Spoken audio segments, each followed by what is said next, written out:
अस्सलाम वालेकुम दोस्तों, आज हम स्टार्ट करने जा रहे हैं एमसीक्यूज़ नंबर 41 से लेकर 50 तक। अब देखिए हमारे पास जो बेसिकली कोड दिया गया वो MTH403 है। इसका जो टॉपिक है वो एनालिटिकल ज्योमेट्री है। दोस्तों सबसे पहले जिन दोस्तों ने मेरा चैनल सब्सक्राइब नहीं किया वो सबसे पहले मेरा चैनल सब्सक्राइब कर लें ताकि आपको हर आने वाली मेरी वीडियो बआसानी मिल सके।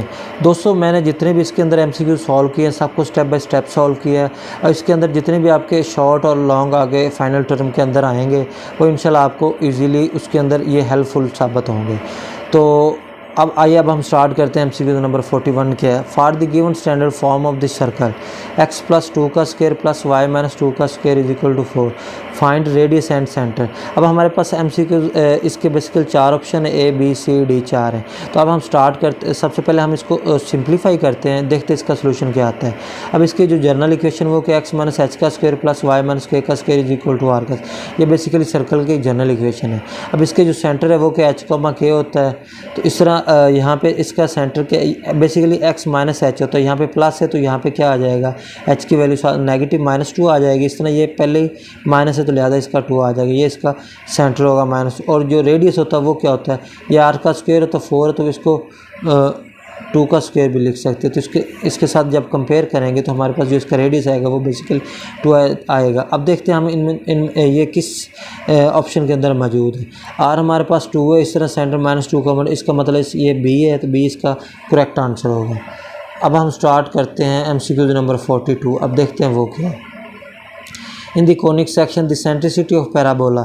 देखिए हमारे पास 4 ऑप्शन है, देखते हैं कि कोनिक सेक्शन कौन सी वैल्यू पैराबोला। एसेंट्रिसिटी अगर 0 के बराबर होगी तो सर्कल बनेगा, अगर लेस होगी तो एलिप्स, अगर ग्रेटर होगी तो हाइपरबोला, अगर इक्वल होगी तो पैराबोला। अब देखिए यहाँ पे उसने पैराबोला की बात की तो इसका मतलब है हमारा जो डी होगा वो करेक्ट आंसर होगा। हम स्टार्ट करते हैं MCQ नंबर 43।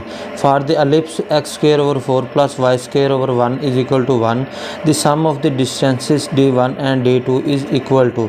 देखिए यहाँ पे बात उसने कहा है, यहाँ पे हमारे पास एक एलिप्स है, ठीक है।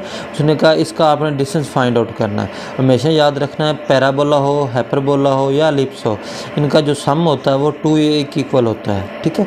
तो उसके बाद हमने फार्मूले को देखना होता है। अब देखें हमारे पास यहाँ पे x स्क्वायर ओवर इसको a स्क्वायर भी लिख सकते हैं plus y square over is equal to b, y square over b का स्क्वायर इज इक्वल टू 1 होता है। बेसिकली ये इसका करेक्ट फार्मूला होता है।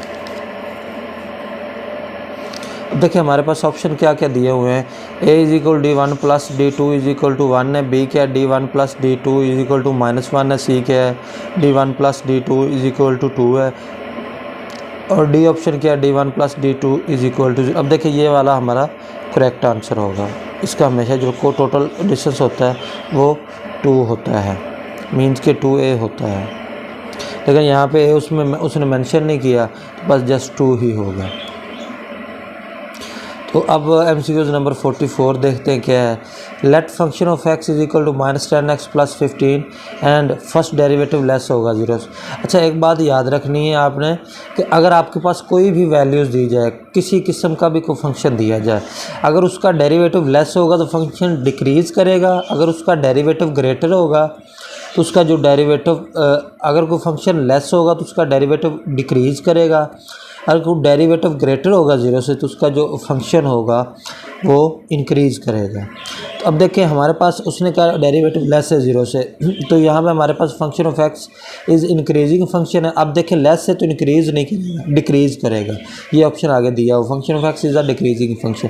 ये हमारा करेक्ट आंसर होगा। अब इस तरह स्टार्ट करते आगे। MCQ नंबर 45 है। फॉर द एलिप्स सेम दिया गया है, वही इनके पीछे वाला वही जो 43 था सेम वही रिपीट हो रहा है, तो ये रहने देते हैं, सेम उसी तरह ही होना है। क्योंकि मैंने इसके अंदर वैसे ना कुछ टेक्निक्स यूज़ की हैं, फार्मूला यूज़ किया है। डिस्टेंस का जो फार्मूला था वो बेसिकल 2a बनता था, हमारे पास जो इसमें a की वैल्यू थी वो 2 थी, तो इज इक्वल टू। अच्छा बाज़ का डिस्टेंस 2 दे दिया जाता है और बाज़ का 2a दे दिया जाता है। अगर 2 दे दिया जाए फिर भी करेक्ट है, 2 सिंगल दे दिया जाए फिर भी करेक्ट है, अगर 2a दे दिया जाए फिर भी करेक्ट होगा। क्योंकि इस बाज़ का इधर होता है कि x स्क्वायर और हो सकता है 1 हो, यहाँ पे स्टेटमेंट में कोई मिस्टेक्स हो, तो यहाँ पे जो मुझे मिली है वो यहाँ पे 4 है, हो सकता है यहाँ पे 1 हो। 1 अगर होगा इसका जो मेजर एक्सिस है वो फिर इसका ये करेक्ट आंसर होगा, ठीक है। अगर 4 होगा तो फिर इसका सोल्यूशन जो बनता है वो 4 बनता है, ठीक है। यहाँ पे मैंने डिस्टेंस फाइंड आउट किया है, तो आपने यहाँ पे चेक करना। लेकिन ये और ए बी और डी ये ऑप्शन इसके नहीं, फिर ये सी ही इसका करेक्ट ऑप्शन होगा। तो क्योंकि मैंने नीचे यहाँ पे इक्वेशन ऑफ एलिप्स यूटिलाइज़ किया, x square over a square plus y square over b square is equal to 1, इसको इसके साथ कंपेयर किया है, एक्स स्क्वायर ओवर 2 का स्क्वायर किया है, तो ये इस तरह ए की वैल्यू 2 आ गई, बी की ए की जगह पे मैंने वैल्यू पुट की है। यहाँ पे हमारे पास जो एक्यूरेट वैल्यू डिस्टेंस की आई है ना वो 4 बनी है। अब हम स्टार्ट करते हैं MCQ नंबर 46 का। Let function of x and first derivative less is. अब देखिए ये वाला पॉइंट हमने पीछे भी किया है, यहाँ पे ये रिपीट हो गया है। तो अगर डेरिवेटिव लेस होगा तो फंक्शन क्या होगा, डिक्रीज़ होगा। अगर डेरिवेटिव ग्रेटर होगा तो फंक्शन क्या होगा, इंक्रीज़ होगा। इसका मतलब इसका ये ऑप्शन डेरिवेटिव लेस है तो ये डिक्रीज़ होगा। The intersection of a plane and sphere, हमेशा याद रखना जब प्लेन और स्फीयर का इंटरसेक्शन लिया जाता है तो उसका जो करेक्ट आंसर होता है वो सर्कल बनता है, क्योंकि एलिप्स भी नहीं बनेगी, पैराबोला भी नहीं बनेगा और हाइपरबोला भी नहीं बनेगा, और इसका जो करेक्ट आंसर होगा वो होगा सर्कल।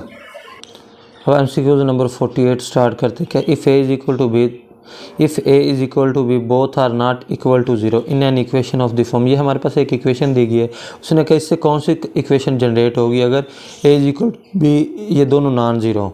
यहाँ पे अगर ए और बी अगर हमारे पास ऑपोजिट साइन रखते हो तो फिर वो बनाएंगे हाइपरबोला, ठीक है। अगर सेम साइन रखेंगे तो एलिप्स बनेगी। अगर ए और बी दोनों नॉन ज़ीरो तो फिर क्या बनेगी, सर्कल। तो ये हमारा फिर करेक्ट आंसर होगा। इस तरह अगर पैराबोला उस वक्त बनती है अगर ए और बी दोनों जीरो के इक्वल आ जाए, देन क्या बनेगी, पैराबोला बनेगी, ठीक है। अब हम स्टार्ट करते हैं MCQ नंबर 49।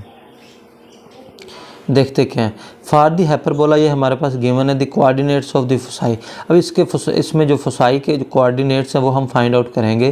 बेसिकली जो फोसाई का फार्मूला होता है वो ये होता है b square is equal to c square minus a square, ठीक है। यहाँ पे जो फोसाई के डायरेक्ट पॉइंट बनेंगे वो +-5 आएगा, ठीक है। अगर वो सिंपल वो पॉइंट दे देंगे ना कि डायरेक्ट इस तरह के पॉइंट फाइंड आउट करें, फिर हम ये वाला फार्मूला यूटिलाइज़ करते हैं, ठीक है। अगर वो कह दें कि जनरल कोऑर्डिनेट्स फाइंड आउट करना है तो फिर आपने क्या करना है, इसके जो मेजर एक्सिस और माइनर एक्सिस होगा ना उनका जस्ट हमने जो स्क्वायर क्वांटिटी होगी वो हमने यूटिलाइज़ करनी। 3 का स्क्वायर लें 9 बनेगा तो 3 हमारे पास ऑप्शन आ जाएगा, ठीक है। इस तरह 16 है तो 16 4 का स्क्वायर बनता है, तो इसका मतलब है 3,4 इसका करेक्ट आंसर होगा। ये हमारे पास करेक्ट है। इस तरह क्वेश्चन अब हम स्टार्ट करते हैं। MCQ नंबर 15 क्या है। If P R comma theta is a point dash coordinate system then R is a distance of point from the pole. अब देखिए यहाँ पे उसने कहा ये जनरल स्टेटमेंट होती है। इस तरह की छोटी छोटी स्टेटमेंट उन्होंने दी हुई हैं जो हमारे पास टॉपिक हैं। बेसिकली ये जो एनालिटिक ज्योमेट्री के जितने भी टॉपिक्स हैं उनको ना आपने एक दफ़ा जर्नल रीड ज़रूर सारा कर लेना है, क्योंकि ये छोटे छोटे जितने भी पॉइंट है ना ये सारे एक लाइन में वहाँ पर दिए हुए हैं। मैं मज़ीद भी इंशाल्लाह बहुत जल्द आपको ना इनका ओवरव्यू सेंड करूंगा। उसमें हर चीज़ हर तरह का जितने भी MCQs आएंगे, चाहे शॉर्ट आ जाए चाहे लॉन्ग आ जाए, हर पॉइंट ब्रीफली मैंने वहाँ पे डिस्कस करना है। इंशाल्लाह 2-4 दिन के अंदर अंदर वो भी आपको मिल जाएंगे। If P R comma theta is a point coordinates, ये हमारे पास गिवन था, ठीक है। अब सिंपल आप देखें ये हमेशा याद रखना जब भी आर कॉमा थीटा हो तो ये इसको हमने ये जो पॉइंट होता है हमेशा ये पोलर फॉर्म में यूटिलाइज होते हैं, ये आर कॉमा थीटा, ठीक है। इसका मतलब इसका जो करेक्ट आंसर होगा वो पोलर ही होगा।